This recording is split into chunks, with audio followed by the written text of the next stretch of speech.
ఇదే జగిత్యాలకు సంబంధించినటువంటి అలిశెట్టి ప్రభాకర్ అని ఒక కవి ఉండేవాడు. ఆయన ఒక మాట చెప్పిండు, చీకట్లో జడుసుకుంటే ఒక చెట్టే నీ చుట్టూరా అరణ్యమై భయపెడుతుంది, గుండె అంటూ కలిగి ఉంటే గుండె ధైర్యం ఉంటే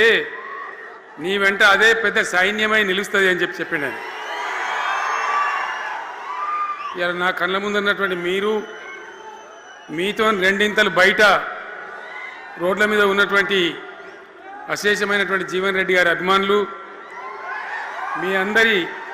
ఆశీర్వాదంతో ఈరోజు జీవన్ రెడ్డి గారి చేరిక కరెక్ట్గా ఆయన గుండె ధైర్యం ఉన్నాడు కాబట్టి, ఉన్నట్టు నికాలస్గా మాట్లాడతాడు కాబట్టి ఇలా ఆయన నిర్ణయం తీసుకొని ఇంత పెద్ద సైన్యాన్ని తీసుకొని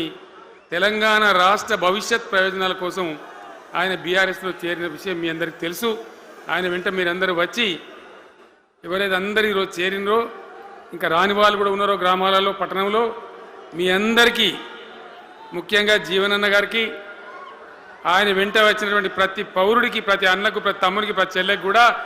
పేరు పేరున బీఆర్ఎస్ రాష్ట్ర అధ్యక్షుడిగా నేను హృదయపూర్వకమైన